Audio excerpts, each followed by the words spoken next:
లచితినే విఘ్నుపతిని కర్పూర కలిక ఓలే.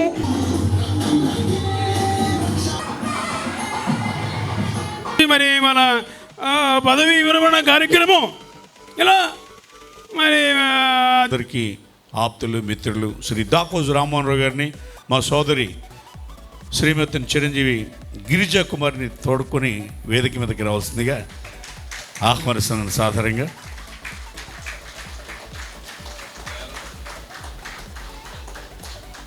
ఉద్దేశము అంటే ఎట్ ది సేమ్ టైం మళ్ళీ తర్వాత మన అందరిని అన్న ఎట్లా కొట్ట వాళ్ళకి చేయాలి, ఏం చేయాలి, ఎట్లా చేయాలి అనేది ఆలోచిస్తూ అట్లా ఆయన ఫ్రెండ్లీగా ఇచ్చేసి అప్పట్లో ఎక్కువ కాలం టీఏగా ఇక్కడ చేశారు. ఇక్కడ సరదాగా మాట్లాడి వారి యొక్క ప్రాబ్లమ్స్ అంతా తెలుసుకొని ఈ మ్యాక్సిమం ఆయన దగ్గర సాల్వ్ చేసిన నేచర్ అతను ఉంది. చాలా అంటే ఆ లౌక్యం కానీ ఆ సరదా నేచర్ కానీ, అలాగే ఆఫీస్ స్టాఫ్ అందరితో కూడా కలివిడిగా ఉండి సరదాగా ఉండే. రామ్మోహన్ రావు గారి గురించి చాలా పరిచయం ఉన్నవాడు మీరందరూ కూడా. ఆయన వ్యక్తిత్వం, మంచి హృదయం ఉన్నటువంటి వ్యక్తి. 33 సంవత్సరాలుగా 3 దఫాలుగా మేము జాయిన్ అయినప్పటికీ ఒకే బ్యాచ్గా కంటిన్యూ అవుతూ వస్తున్నాం. కేడర్ ఏదైనా కానివ్వండి, మా మధ్యన ఎప్పుడు ఉద్యోగపరమైనటువంటి స్థాయి భేదం ఎప్పుడూ లేదు. అందరం అన్న అన్న అనుకుంటూ చాలా ఫ్రెండ్లీగా ఉంటాం. చేస్తూ ఉండేవాడు అంతకుముందు. రైట్, ధన్యవాదాలు సాయి గారు. చాలా సాయి గారు చెప్పిన దాంట్లో ఎటువంటి అతిశయోక్తి లేదు. ఎందుకంటే రామ్మోహన్ ఏదో ఒక విధంగా ఇద్దరిని పైన కింద ఇద్దరిని కన్విన్స్ చేసి దాన్ని రోజుల్లో అనుకోకుండా నేను తిరుపతి విజిలెన్స్లో పనిచేసేప్పుడు సారు కడపలో ఉండి అక్కడ చిత్తూరు ఫ్యాక్టరీ ఇన్స్పెక్షన్ కొందు రావడం జరిగింది. నేను 2-3 సార్లు చూశాను. చూస్తే ఏదో సారు ఏదో ఫైల్ పని అంటే సార్ దగ్గరికి వెళ్తే పని అయిపోతుంది అని నమ్మకం క్లయింట్లకి. మేమేం చెప్పండి, రామ్మోహన్ రావు గారిని కలవండి, ఏ డిపార్ట్మెంట్ అయినా ఆయన పూర్తి చేస్తారు. ఈరోజు నేను ఈ స్టేజ్ ఉండే రామ్మోహన్ రావు యొక్క గొప్పతనం అనేది అప్పుడు ఇప్పుడు కూడా నవ్వుతూనే ఉంటాడు. అసలు రామ్మోహన్ రావు కోపంగా ఉన్న సమస్య ఆ క్షణం ఇంతవరకు ఎప్పుడు చూడలే నేను. చెప్పారు, చాలామంది మిత్రులందరూ కూడా చెప్పారు, ఏదైనా ఆఫీసులో పని ఉందంటే ఏ బాంబర్ ఇంటికో చెల్లెల్ని పంపించేసి ఆయన హ్యాపీగా ఉద్యోగం చేసేస్తారండి. అయితే ఇది డిపార్ట్మెంట్ అంటే ఏంది, లెస్సీలు ఎలా ఉండాలి, ఎలా లీజ్ పొందాలి అని ఆ తర్వాత స్ట్రీమ్ లైన్ చేసింది. దాచిపల్లి ఆఫీస్ సపరేట్ పెట్టిన తర్వాత సుబ్రహ్మణ్యేశ్వర గారు వచ్చిన తర్వాత ఈ సుబ్రహ్మణ్యేశ్వర గారు, రామ్మోహన్ రావు గారు, మల్లికార్జున గారు టీం భర్గో దేవస్యాదిమహి ధియో యో న ప్రచోదయాత్. ఓం యో వైదాం బ్రహ్మణో వేదామృతేన హృదాం పురీం తస్మై సామ్యజ్ఞం వరయ ప్రోక్షన్న పురుషం జాతమగ్రతః తేన దేవా యజంత సాద్.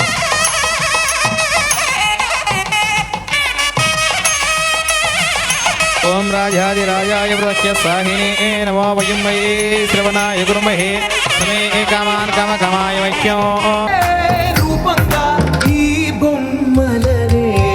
మంది ఆత్మీయులు, ఇంతమంది ఫ్రెండ్స్ మధ్య నాకు నోటప్పుడు మాటలు రావట్లేదు నాకు అసలు. ఇది చాలా సంతోషం అండి. 33 ఏళ్ళు సర్వీస్ చేశాను. ఏ తప్పు ఒప్పు లేకుండా చక్కగా ఉద్యోగ విరమణ చేస్తున్నాను. చాలా సంతోషంగా ఉంది నాకు. ఈవేనాడు మలిచావు ఈ రాతిని జగం అణువణువున కలకకు వెళ్ళకు దయలేదాసలు నీ కళ్ళకి చూడే నా కళ్ళు ఆ చూపుల నలా తొక్కుకు వెళ్ళకు దయలేదాసలు. ఉద్యోగ విరమణ చేశారు కనుక నిన్న బావగారికి అక్కడ ఘన సత్కారం చేశారు. ఎక్కువ సంవత్సరాలు గుంటూరులో కలిసి పనిచేసాం ఇనిషియల్ సర్వీస్లో. లాస్ట్లో ఆయన హెడ్ ఆఫీస్లో, నేను మార్కాపురంలో ఉండి ఒకే చెట్టు కింద మామయ్య గారు హ్యాపీగా కాలు మీద కాలేసుకుని కూర్చోవడం బాగుందనిపించి ఈ ఫోటో అలా చెట్టు కింద ఇక ఇలా విశ్రాంతి తీసుకోవాలి, అని పక్కన ఇల్లు పెట్టి ఆరలా నిండు అభిషేకము వసంతాలు పూచే నేటి రోజు ఆనందమే తానే దేవుడా చూడరా చూడరా కళ్ళు విప్పి చూడరా